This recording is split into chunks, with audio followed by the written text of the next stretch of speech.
You've tuned in to the Puritan and Reformed audiobook podcast. Today's reading is from section 3 of John Owen's Grace and Duty of Being Spiritually Minded, starting with chapter 11.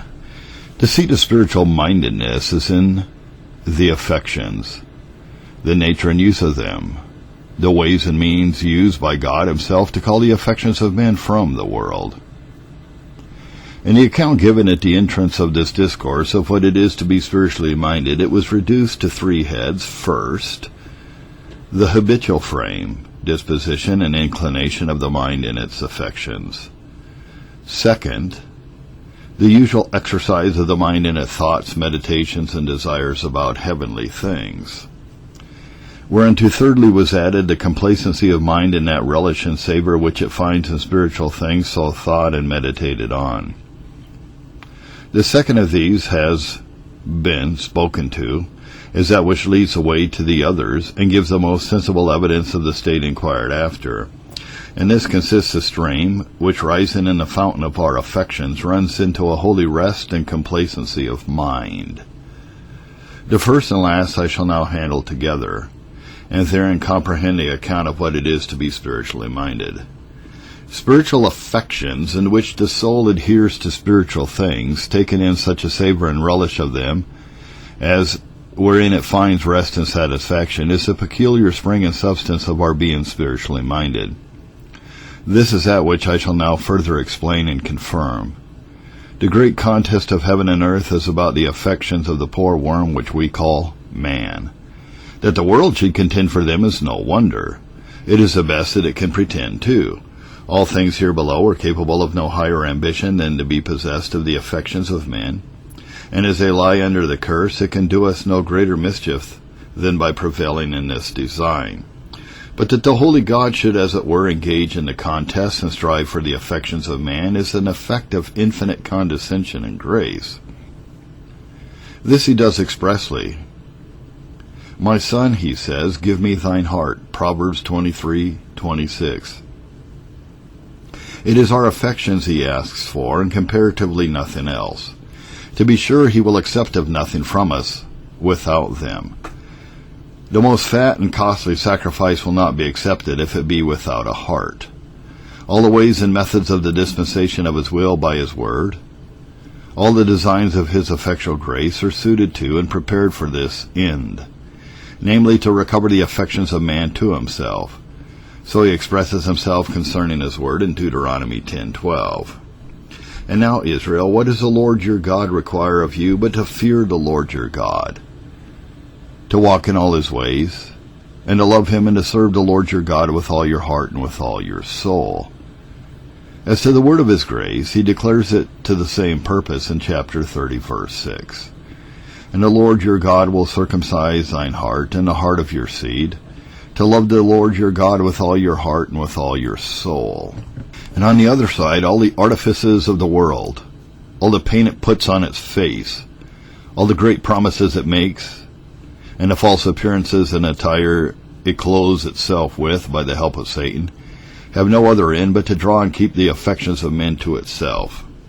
And if the world be preferred before God in this address which is made to us for our affections, we shall justly perish with the world to eternity, and be rejected by him whom we have rejected. Proverbs 1, verses 24 to 31. Our affections are upon the matter, our all. They are all we have to give or bestow. The only power of our souls in which we may give away ourselves from ourselves and become another's. Other faculties of our souls, even the most noble of them, are suited to receive in unto our own advantage. By our affections we can give away what we are and have. In this we give our hearts to God as he requires. Therefore to him we give our affections, to whom we give ourselves and all that we have, and to whom we give them not. Whatever we give, upon a manner we give nothing at all. And what we do to or for others, whatsoever is good, valuable, or praiseworthy in it, proceeds from the affection wherewith we do it. To do anything for others without an animating affection is but a contempt for them, for we judge them really unworthy that we should do anything for them. to give to the poor upon their importunity without pity or compassion, to supply the wants of the saints without love or kindness, with other actings and duties of the like nature, are things of no value, things that recommend us neither to God nor men. It is so in general with God and the world. Whatever we do in the service of God, whatever duty we perform on His command, whatever we undergo or suffer for His name's sake, if it doesn't proceed from the cleaving of our souls to Him by our affections, it is despised by Him. He doesn't own it. As if a man would give all the substance of his house for love, it would be utterly contemned. Song of Solomon 8:7. It is not to be bought or purchased with riches. So if a man would give to God and the substance of his house without love, it would in like manner be despised. And however, on the other hand, we may be diligent, industrious, and sedulous in and about the things of this world, yet if not our affections, we are not of the world, we belong not to it. There the seat of all sincerity, which is the jewel of divine and human conversation, the life and soul of everything that is good and praiseworthy.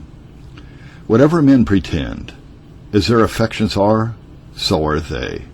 Hypocrisy is the deceitful interposition of the mind, on various reasons and pretenses, between men's affections and their profession, in which a man appears to be what he is not. Sincerity is the open avowment of the reality of men's affections, which renders them good and useful. Affections are in the soul as the helm in the ship. If it be laid hold on by a skillful hand, he turns the whole vessel which way he pleases. If God has the powerful hand of His grace upon our affections, He turns our souls to a compliance with His institutions, instructions, in mercy, afflictions, trials, all sorts of providences, and holds them firm against all winds and storms of temptation, that they shall not hurry them on pernicious dangers. Such a soul alone is tractable and pliable to all intimations of God's will. All others are stubborn and obstinate, stout-hearted and far from righteousness. And when the world has a hand on our affections, it turns the mind with the whole industry of the soul to its interest and concerns. And it is in vain to contend with anything that has the power of our affections in its disposal. It will prevail at last. On all these considerations, it is of the highest importance to consider aright how things are stated in our affections, and what is the prevailing bent of them. Iron sharpens iron, so a man sharpens the countenance of his friend, saith the wise man, Proverbs 27, verse 17. Every man has his edge, which may be sharpened by outward helps and advantages. The predominant inclination of a man's affections is his edge. According as that is set, so he cuts and works. That way he is sharp and keen, but blunt to all other things. Now, because it must be that our affections are either spiritual or earthly in a prevailing degree, that either God has our hearts or the world, that our edge is towards heaven or towards things here below, before I come to give an account of the nature and operations of spiritual affections, I shall consider and propose some of those arguments and motives which God is pleased to make use of to call off our affections from the desirable things of this world. For as they are weighty and cogent, such as cannot be neglected without the greatest contempt of divine wisdom and goodness, so they serve to press and enforce those arguments and motives that are proposed to us to set our affections on things that are above, which is to be spiritually minded. First, he has, in all manner of instances, poured contempt on the things of this world, in comparison to things spiritual and heavenly. All things here below were at first made beautiful and in order, and were declared by God Himself to be exceeding good, and that not only in their being and nature, but in the use in which they were designed. They were then desirable to men, and the enjoyment of them would have been a blessing without danger or temptation, for they were the ordinance of God to lead us to the knowledge of Him and love to Him. But since the entrance of sin, in which the world fell under the curse and into the power of Satan, the things of it and his management are become effectual means to draw off the heart and affections from God. For it is the world and the things of it is summed up by the Apostle in 1 John 2, verses 15 and 16, that strive alone for our affections to be the objects of them. Sin and Satan do but woo for the world to take them off from God. By them does the God of this world blind the eyes of them that believe not, and the principal way in which he works in them is by promises of satisfaction to all the lusts of the minds of men, with their proposal of whatever is dreadful and terrible in the want of them. Being now in this state and condition, and used to this end, through the craft of Satan and the folly of the minds of men, God has showed by various instances that they are all vain, empty, unsatisfactory, in every way to be despised in comparison of things eternal. First, he did it most eminently and signally in the life, death, and cross of Christ. What can be seen or found in this world after the Son of God has spent his life in it, not having where to lay his head, and after he went out of it on the cross? Had there been aught of real worth in things here below, certainly he had enjoyed it, if not crowns and empires, which were all in his power, yet such goods and possessions as men of sober reasonings and moderate affections esteem a competency. But things were quite otherwise disposed, to manifest that there is nothing of value or use in these things, but only to support nature to the performance of service to God, in which they are serviceable to eternity.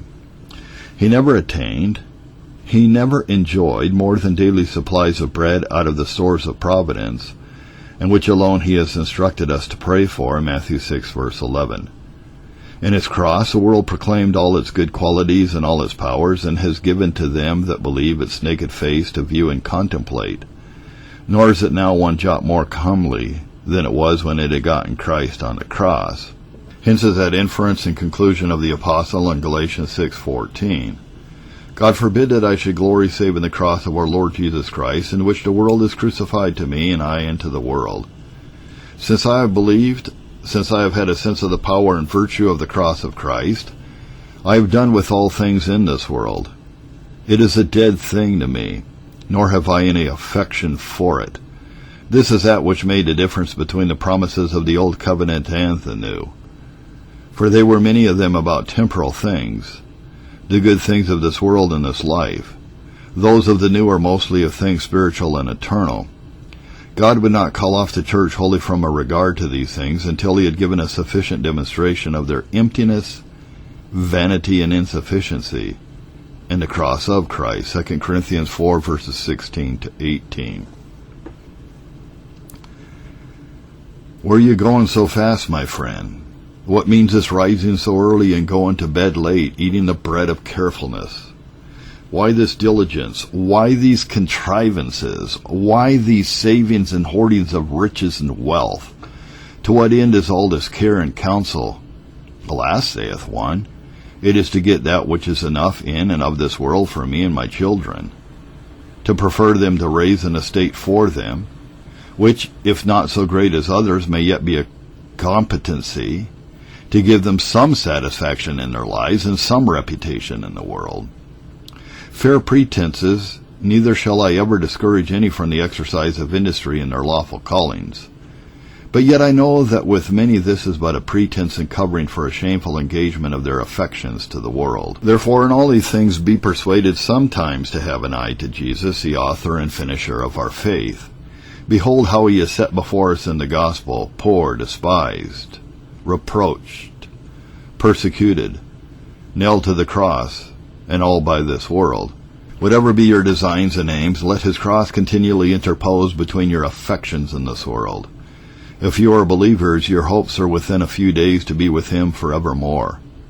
Unto him you must give an account of yourselves and what you have done in this world. Will it be acceptable with him to declare what you have saved of this world, what you have gained, what you have preserved and embraced yourselves in, and what you have left behind you? Was this any part of his employment in business in this world? Has he left us an example for any such course? Therefore no man can set his affections on things here below who has any regard to the pattern of Christ, or is in any measure influenced with the power and efficacy of his cross. My love is crucified, said a holy martyr of old. He whom his soul loved was so, and in him is love to all things here below. Do you, therefore, find your affections ready to be engaged to, or too much entangled with, the things of this world? Are your desires of increasing them, your hopes of keeping them, your fears of losing them, your love to them and delight in them, operative in your minds, possessing your thoughts and influencing your conversations? Turn aside a little, and by faith contemplate the life and death of the Son of God. A blessed mirror will it be, where you may see what contemptible things they are which you perplex yourselves about. Oh, that any of us should love or esteem the things of this world, the power, riches, goods, or reputation of it, who have had a spiritual view of them in the cross of Christ. It will be said, that the circumstances mentioned were necessary to the Lord Christ with respect to the special work he had to do as a Savior and Redeemer of the Church, and therefore it does not hence follow that we ought to be poor and want all things as he did. I confess it does not, and therefore do all along make an allowance for honest industry in our callings, but this follows unavoidably hereon, that what he did forego and trample on for our sake, that ought not to be the object of our affections, nor can such affections prevail in us if he dwell in our hearts by faith. Number 2. He has done the same in his dealings with the apostles and generally with all that have been most dear to him, and instrumental to the interest of his glory in the world, especially since life and immortality were brought to light by the gospel. He had great work to do by the apostles, and that of the greatest use to his interest and kingdom. The laying of the foundations of the glorious kingdom of Christ in the world was committed to them. Who would not think that he should provide for them, if not principalities or popedoms, yet at least archbishoprics and bishoprics with other good ecclesiastical dignities and preferments? By this might they have been made meet to converse with princes, and been freed from the contempt of the vulgar. But infinite wisdom did otherwise dispose of them in their concerns in this world. For as God was pleased to exercise them with the common afflictions and calamities of this life, which he makes use of to take off the sweetness of present enjoyments, so they lived and died in a condition of poverty, distress, persecution, and reproach.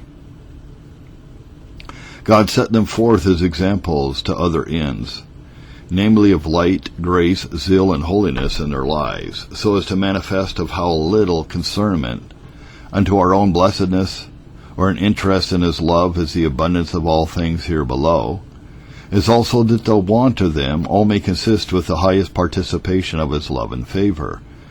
1 Corinthians 4, verse 9, and verses 11 to 13. I think that God has set forth us, the apostles last, as it were, appointed to death. For we are made a spectacle to the world and to angels and to men. Even to this present hour we both hunger and thirst, and are naked, and are buffeted, and have no certain dwelling place, and labor, working with our own hands. Being reviled, we bless. Being persecuted, we suffer it. Being defamed, we entreat. We are made as the filth of the world, and are the offscouring of all things to this day. And if the consideration of this be not of weight with others, undoubtedly it ought to be so with them who are called to preach the gospel and are the successors to the apostles.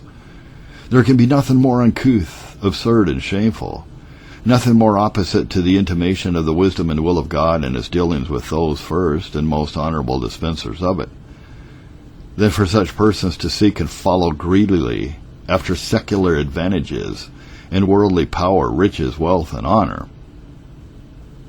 So there has been in former ages an endeavor to separate such persons as were by any means dedicated to the ministry of the gospel from all secular dignities and revenues. Yea, some maintained that they were to enjoy nothing of their own, but were to live on alms or the free contributions of the people. But this was quickly condemned as heresy in Wycliffe and others. Yet another sort set up that would pretend thereunto as to themselves, though they would not oblige all others to the same rule. This produced some swarms of begging friars, whom they of the church, who were in possession of wealth and power, thought it fit to laugh at and let alone. Of late years this contest is at an end. The clergy have happily gotten a victory, and esteem all due to them that they can by any ways obtain, nor is there any great crime than for a man to be otherwise minded. But these things are not for our present concern. From the beginning it was not so. And it is well if, in such a way, men are able to maintain the frame of mind inquired after, which is life and peace. Number 3, God continues to cast contempt on these things, but giving always incomparably the greatest portion of them to the vilest man and his own avowed enemies. This is a temptation under the Old Covenant, but it is highly instructive under the New. None will judge those things to be of real value which a wise man casts out daily to swine, making little or no use of them in his family. Those monsters of men, Nero and Heliogabalus, had more interest in and more power over the things of this world than ever had the best of men. Such villains in nature, so pernicious to human society, that their not being was the interest of mankind, but yet more of the world poured on them than they knew either how to enjoy, possess, use, or abuse. Look on all the principal treasures and powers of this world is in the hand of one of these monsters, and they're disposed of by divine providence, and you may see at what rate God values them. At this day the greatest, most noble, wealthy, and fruitful parts of the earth are given to the great Turk, with some other eastern potentates, either Mohammedans or pagans, who are prepared for eternal destruction. And if we look nearer home, we may see in whose hands is the power of the chiefest nations of Europe, and at what end is it used. The utmost of what some Christian professors among ourselves are intent and designed upon is that which would render them wondrous happy in their own apprehensions, puts hundreds of them together, and it would not answer the waste made by the forementioned beasts every day. Does not God proclaim in this that the things of this world are not to be valued or esteemed? If they were so and had a real worth in themselves, would the holy and righteous God make such a distribution of them? The most of those whom he loves, who enjoy his favor, not only have comparatively the meanest share of them, but are exercised with all the evils that the destitution and want of them can be accompanied with. His open and avowed enemies, in the meantime, have more than they know what to do with. Who would set his heart and affections on those things which God pours into the bosoms of the vilest men, to be a snare to them here and an aggravation of their condemnation forever? It seems you may go and take the world, and take the curse, death, and hell along with it. But what will it profit a man to gain the whole world and lose his own soul?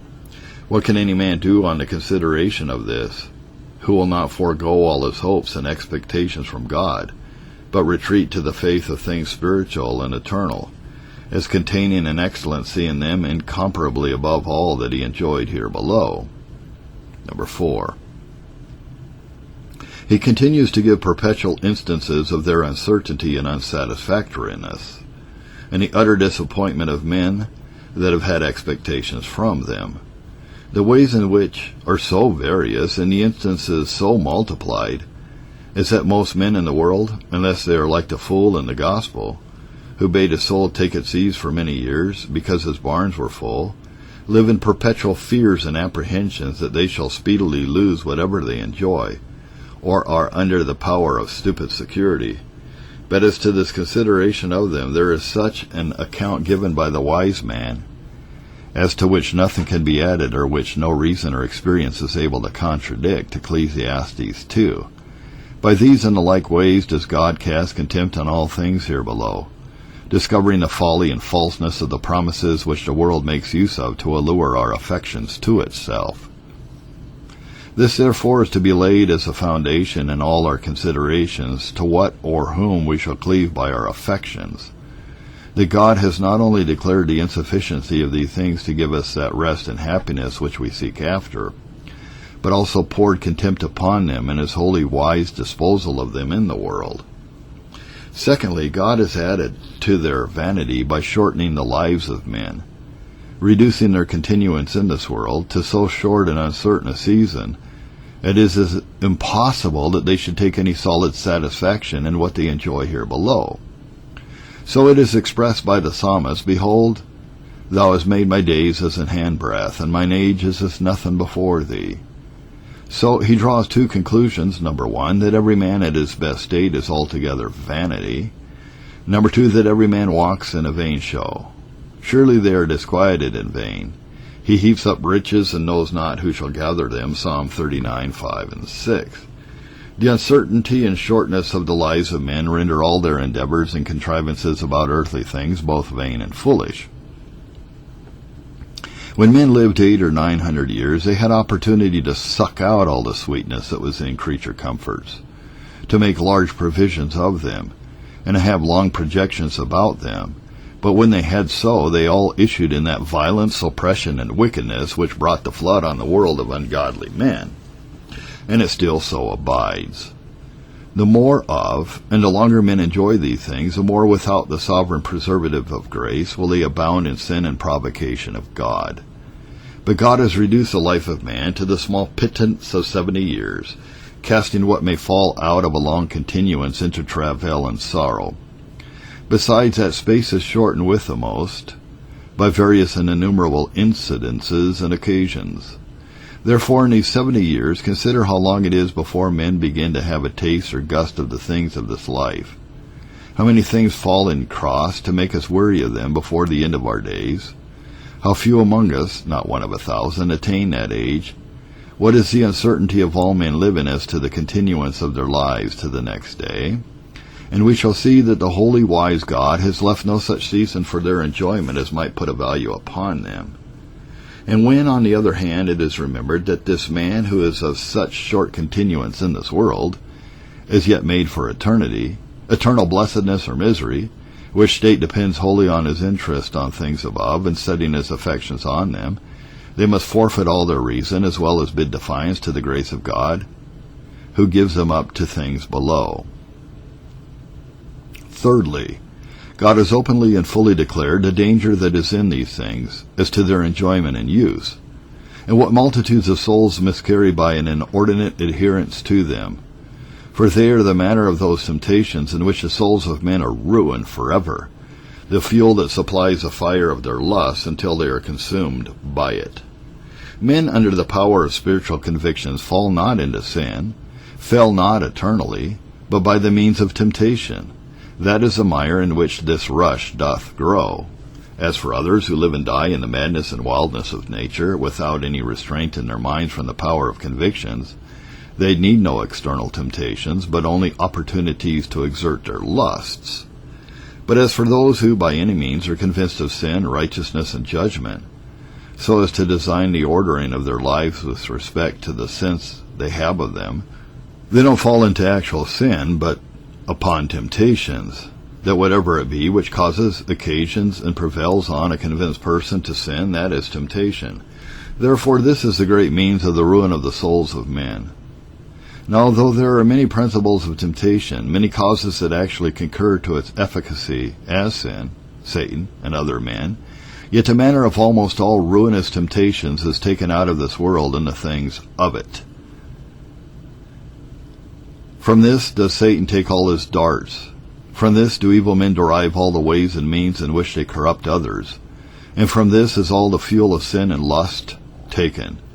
And which adds to this evil, all that is in the world contributes its utmost to it. All that is in the world is the lust of the flesh, and the lust of the eyes, and the pride of life, 1 John 2:16. It is not a direct formal enumeration of these things that are in the world, nor a distribution of them under several heads, but it is so of the principal lusts of the minds of men, in which all things in the world are subservient. Therefore not only the matter of all temptations is taken out of the world, but everything that is in the world is apt and fit to be abused to that end. For it were easy to show that there is nothing desirable or valuable in this whole world, but it is reducible to a subserviency to one or other of these lusts, and is applicable to the interest and service of temptations and sins. When men hear of these things, they are apt to say, "Let the dream be unto them that are openly wicked, and the interpretation of it to them that are profligate in sin. Unto unclean persons, drunkards, oppressors, proud, ambitious persons, it may be it is so, but as to them, they use the things of this world with the due moderation, so as they are no snare to them. But to own they are used to what end soever, if the affections of men are set upon them, one way or other, there is nothing in the world but is thus a snare and temptation. However, we should be very careful how we adhere to or undervalue that which is the cause and means of the ruin of multitudes of souls. By the warnings given us of this, does God design, as to the use of means, to teach us the vanity and danger of fixing our affections on things below. Fourthly, things are so ordered in the holy, wise dispensation of God's providence that it requires much spiritual wisdom to distinguish between the use and the abuse of these things, between a lawful care about them and an inordinate cleaving to them. Few distinguish aright here, and therefore in these things will many find their great mistake at the last day. For the disappointments that they will fall under as to what concerns their earthly enjoyments and the use of them in which they were entrusted. See Matthew 25:34 to the end of the chapter. It is granted that there is a lawful use of these things, a lawful care and industry about them, so it is also acknowledged, it cannot be denied, that there is an abuse of them, springing from an inordinate love and cleaving to them. But here men deceive themselves, taking their measures by the most crooked, uncertain rules. Some make their own inclinations the rule and measure of what is lawful and allowable, some the example of others, some the course of this world, some their own real or pretended necessities. They confess that there is an inordinate love of those things and an abuse of them in excesses of various sorts, which the Scripture plainly affirms, and which experience gives open testimony to. But as to their state and circumstances, their care, love, and industry are all allowable. That which influences all these persons is self-love, which inveterate corrupt affections and false reasonings make an application of to these occasions. So we have men approving of themselves as just stewards of their enjoyments, while others judge them hard, covetous, earthly minded, no way laying out what they are entrusted with to the glory of God in any due proportion. Others also think not amiss of themselves in this kind, who live in palpable excesses, either of pride of life or sensual pleasures, vain apparel, or the like. So in particular, most men in their feastings and entertainments walk in direct contempt of the rule which our Savior gives in that case in Luke 14:12-14, and yet approve themselves in it. But what if any of us should be mistaken in our rule in the application of it to our conditions? Men at sea may have a fair gale of wind, in which they may sail freely and smoothly for a season, and yet instead of being brought into a port, be cast by it at last on destructive shelves or rocks. And what if that which we esteem allowable, love, care, and industry, should prove to be the fruit of earthly affections, inordinate and predominant in us? What if we miss in our measures, and that which we approve of in ourselves should be disproved of God? We are cast out forever. We belong to the world, and with the world we shall perish. It may be said that if it be so difficult to distinguish between these things, namely the lawful use of things here below and their abuse, the allowable industry about them and the inordinate love of them, on the knowledge of which our eternal condition depends, it is impossible but men must spend their time in solicitous anxiety of mind, as not knowing when they have a right discharged their duty. Answer 1. I press these things at present no further, but only to allow how dangerous a thing it is for any to incline in his affections to the things of this world, in which an excess is ruinous and hardly discoverable. Surely no wise man will venture freely and frequently to the edge of such a precipice. He will be jealous of his measures, lest they will not hold by the rule of the word. And a due sense of this is the best preservative of the soul from cleaving inordinately to things below. And when God in any instance, by afflictions or otherwise, shows to believers their transgression in it, and how they have exceeded, Job 36:8-9, it makes them careful for the future. They will now or never be diligent that they fall not under that peremptory rule. 1 John 2:15, number 2. When the soul is upright and sincere, there is no need in this case of any more solicitousness or anxiety of mind than there is to or about other duties. But when it is biased and acted by self-love and its more strong inclinations to things present, it is impossible men should enjoy solid peace or be free from severe reflections on them by their own consciences. in such seasons in which they are awakened to their duty in the consideration of their state, nor have I anything to tender for their relief.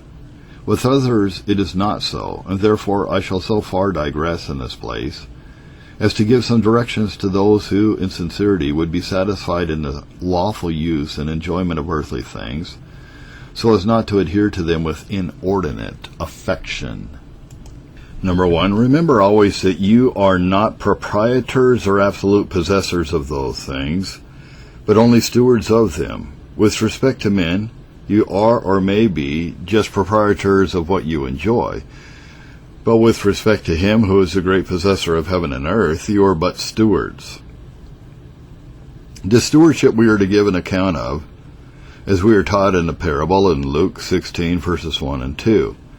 This rule always attended to will be a blessed guide in all instances and occasions of duty. But if a man be left in trust with houses and large possessions as a steward for the right lord, owner, and proprietor of them, if he fall into a pleasing dream that they are all his own, and use them accordingly, it will be a woeful surprise to him when he shall be called to an account for all that he has received and laid out, whether he will or not, and when indeed he has nothing to pay. It will scarce be otherwise with him at the great day who forgot the trust which is committed to them, and suppose they may do what they will with what they call their own. Number 2, there is nothing in the ways of getting, enjoying, or using of these things, but gives its own evidence to spiritual wisdom, whether it be within the bounds of duty or not. Men are not lightly deceived in this, but when they are evidently under the power of corrupt affections, or will not at all attend to themselves in the language of their own consciences, it is a man's own fault alone if he know not in what he exceeds. A due examination of ourselves in the sight of God with respect to these things, the frame and actings of our mind in them, will greatly give check to our corrupt inclinations and discover the folly of those reasonings in which we deceive ourselves into the love of earthly things, or justify ourselves in them, and bring to light the secret principles of self-love, which is the root of all this evil. Number 3, if you would be able to make a right judgment in this case, be sure that you have another object for your affections, which has a predominant interest in your minds, and which will evidence itself so to have on all occasions.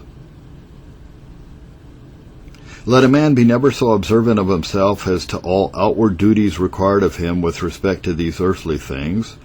Let him be liberal in the disposal of them on all occasions. Let him be watchful against all intemperance and excesses in the use of them.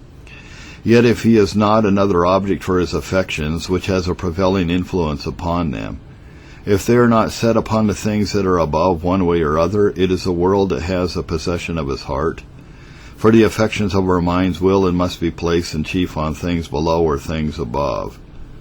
There will be a predominant love in us, and therefore, although all our actions should testify another frame, yet if God and the things of God be not the principal object of our affections, by one way or other to the world we belong. This is that which is taught so expressly by our Savior in Luke 16, verses 9 to 13. And I say unto you, make yourself friends of the mammon of unrighteousness, that when ye fail, they may receive you into everlasting habitations. He that is faithful in that which is least is faithful also in much, and he that is unjust in the least is unjust also in much. If therefore you have not been faithful in the unrighteous mammon, who will commit to your trust the true riches? And if you have not been faithful in that which is another man's, who shall give you that which is your own? No servant can serve two masters, for either he will hate the one and love the other, or else he will hold to the one and despise the other. You cannot serve God and mammon. Number 4. Labor continually for the mortification of your affections to the things of this world. They are, in a state of corrupted nature, set and fixed on them, nor will any reasonings or considerations effectually divert them, or take them off in a due manner, unless they are mortified to them by the cross of Christ. Whatever change be otherwise worked in them, it will be of no advantage to us. It is mortification alone that will take them off from earthly things to the glory of God. So the apostle, having given us that charge, set your affections on things above and not on things of the earth, Colossians 3:2, As this is the only way and means we may do so, mortify therefore your members which are upon the earth. Verse 5. Let no man think that his affections will fall off from earthly things of their own accord. The keenness and sharpness of them in many things may be abated by the decay of their natural powers and age and the like. They may be mated by frequent disappointments, by sicknesses, pains, and afflictions, as we shall see immediately. They may be willing to a distribution of earthly enjoyments to have their reputation of it, in which they still cleave to the world, but under another shape and appearance.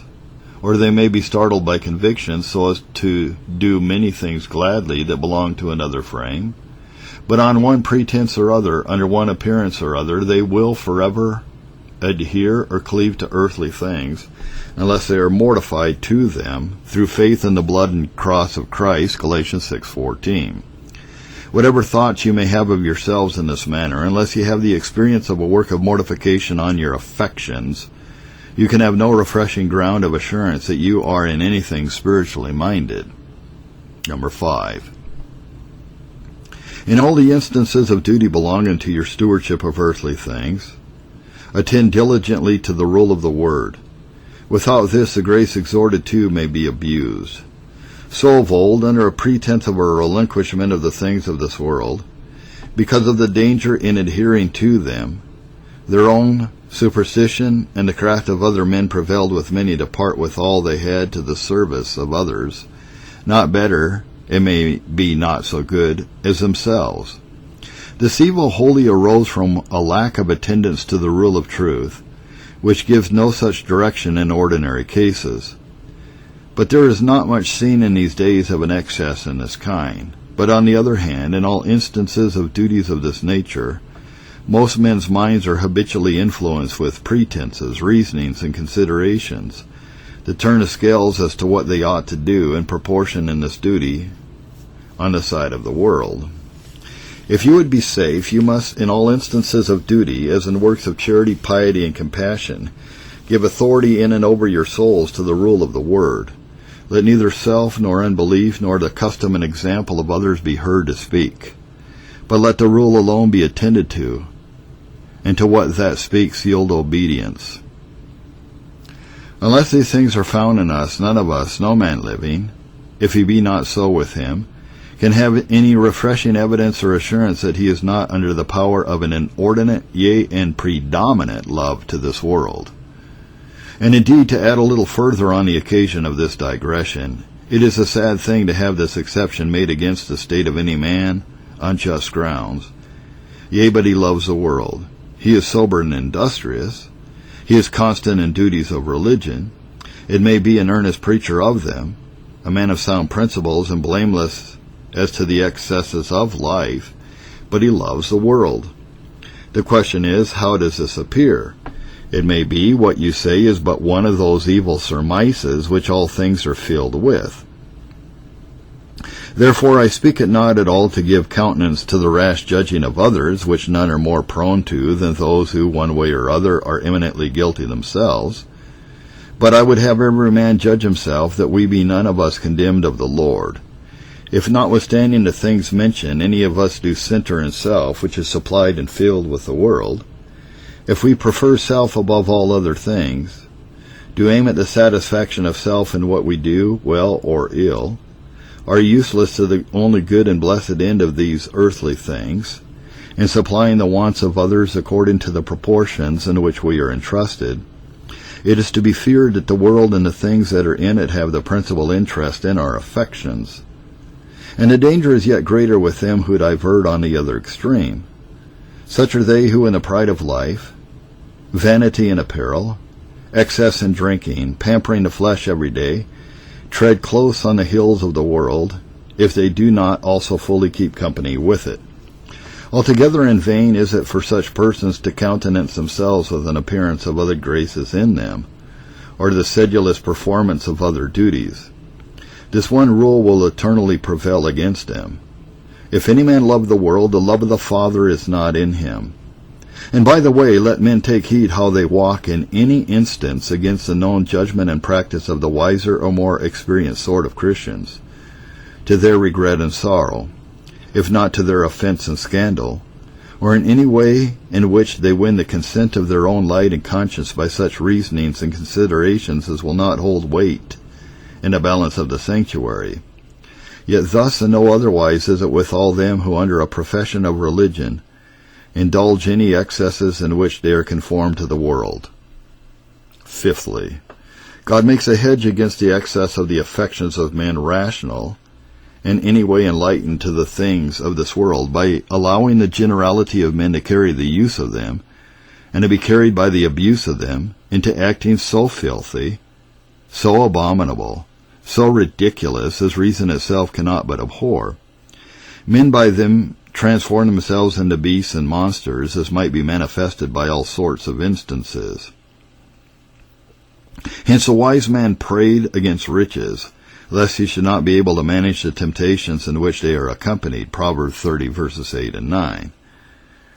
Lastly, to close this matter and to show us what we are to expect in case we set our affections on things here below, and they have thereby a predominant interest in our hearts, God has positively determined and declared that if it be so, he will have nothing to do with us, nor will accept of those affections which we pretend we can and do spare for him in spiritual things.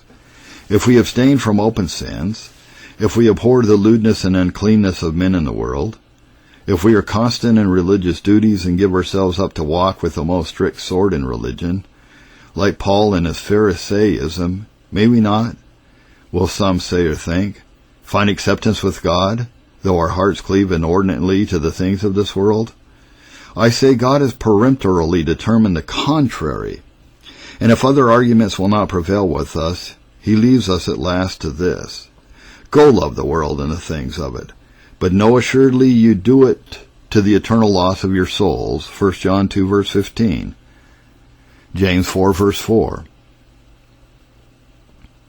These few instances have I given of the arguments and motives in which God is pleased to deter us from fixing our affections on things here below, and they are most of them such only as he makes use of in the administration of his providence. There are two other heads of things that offer themselves to our consideration. First, the ways, means, arguments, and enticements which the world makes use of to draw, keep, and secure the affections of men to itself. Number two, the secret powerful efficacy of grace in taking off the heart from these things, and turning and drawing it to God, with the arguments and motives that the Holy Spirit makes use of in and by the Word to this end, in which we must show what is the act of conquering grace, in which the heart has finally prevailed on to choose and adhere to God in love immutable. But these things cannot be handled in any measure according to their nature and importance without such length of discourse, as that I cannot here divert to. I shall therefore proceed to that which is a proper and peculiar subject before us. End of chapter 11.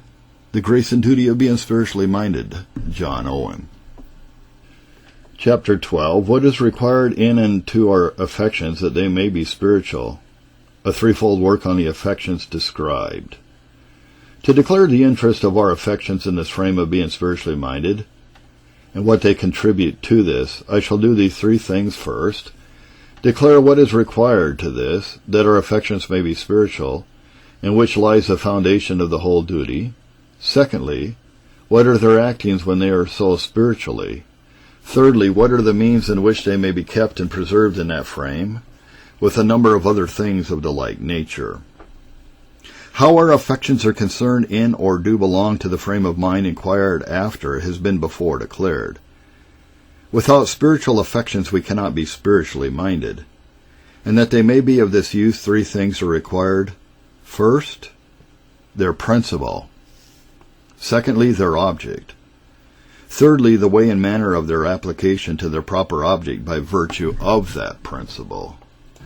First is to the principle acting in them, that our affections may be spiritual. In the spring of our being spiritually minded, it is required that they be changed, renewed, and inlaid with grace, spiritual and supernatural. To clear the sense of this, we must a little consider what is their state by nature, and then by what means they may be wrought upon as to a change or a renovation. For they are like to some things which in themselves and their own nature are poisonous, but being corrected and receiving a due temperament from a mixture of other ingredients, become medicinal and of excellent use. By nature our affections, all of them, are depraved and corrupted. Nothing in the whole nature of man, no power or faculty of the soul, is fallen under greater disorder and depravation by the entrance of sin than our affections are. And by them is the heart wholly gone and turned off from God, Titus 3 verse 3.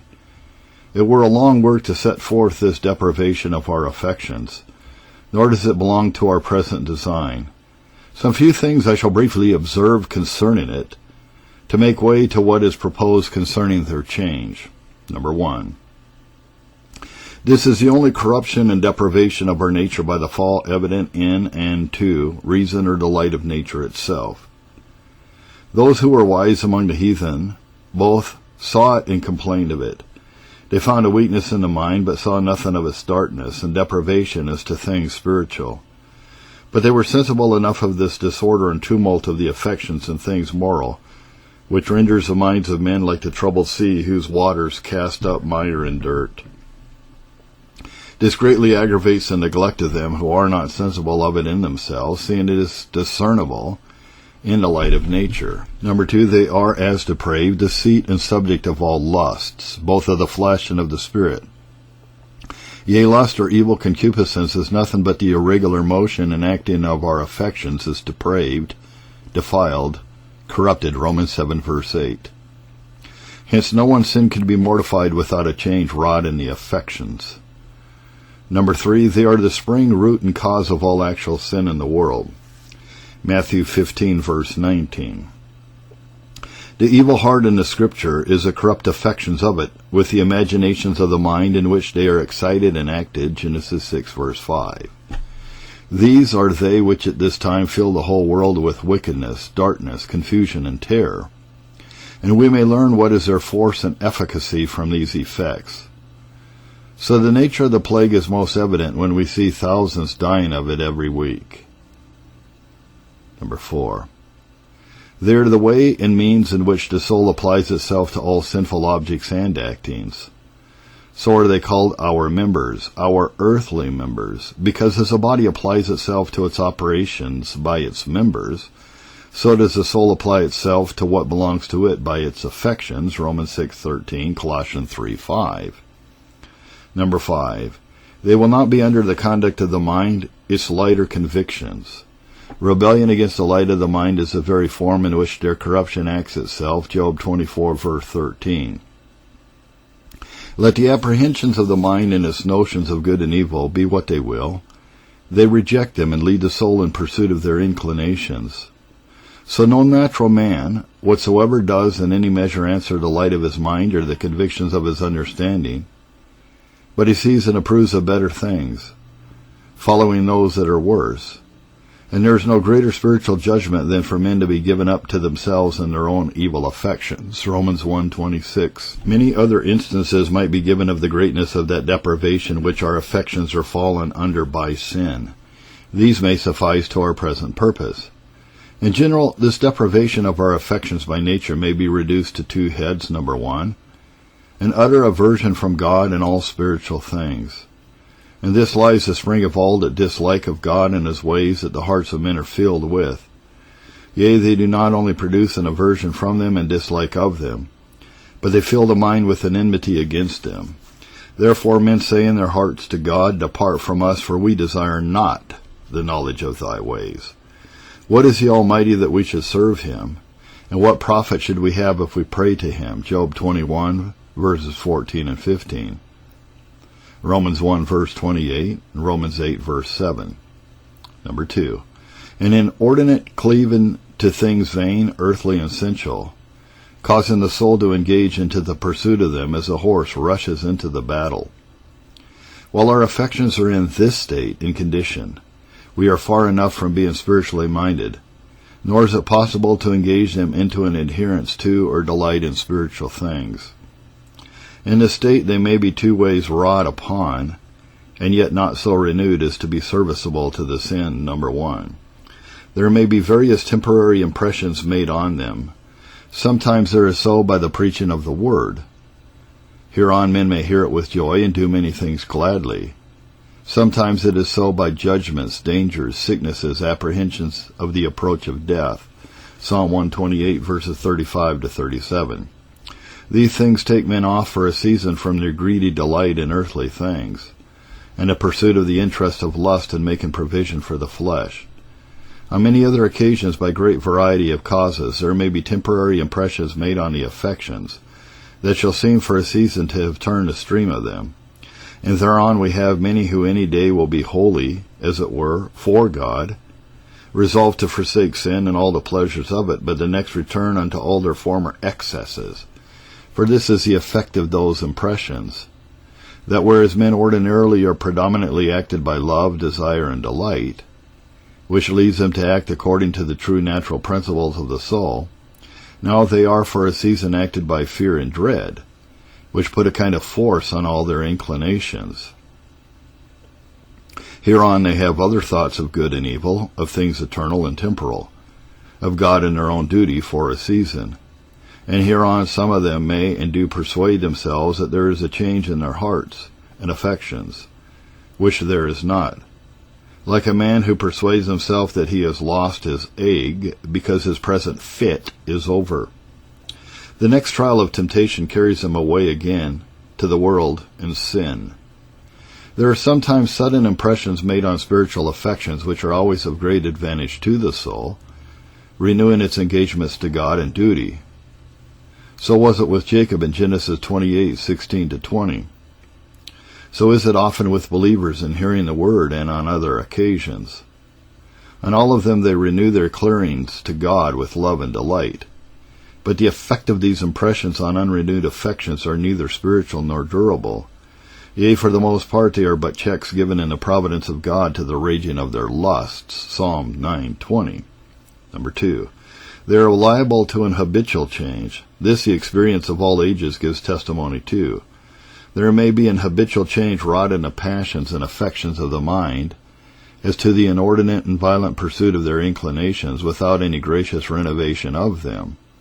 Education, philosophy or reason, long affliction, spiritual light and gifts have wrought this change. So Paul, upon his call to be king, became another man. Hereby persons naturally passionate and furious have been made sedate and moderate, and those who have been sensual have become temperate, yea, and haters of religion to be professors of it. All these things and many more of the like nature have proceeded from a change wrought upon the affections only, while the mind, will, and conscience have been totally unsanctified.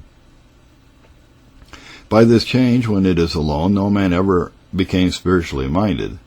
For whereas there are two parts of the deprivation of our affections, that in which they are turned off from God, and that in which they inordinately cleave to other things, their change principally, if not only, respects the latter. They are brought into some order with respect to present things. The mind is not continually tossed up and down by them as the waves of the sea, that are troubled, and cast up mire and dirt. They do not carry those in whom they are into vicious sensual actions, but they allow them to make virtue and moderation, sobriety, temperance, fidelity, and usefulness in several ways to be their design.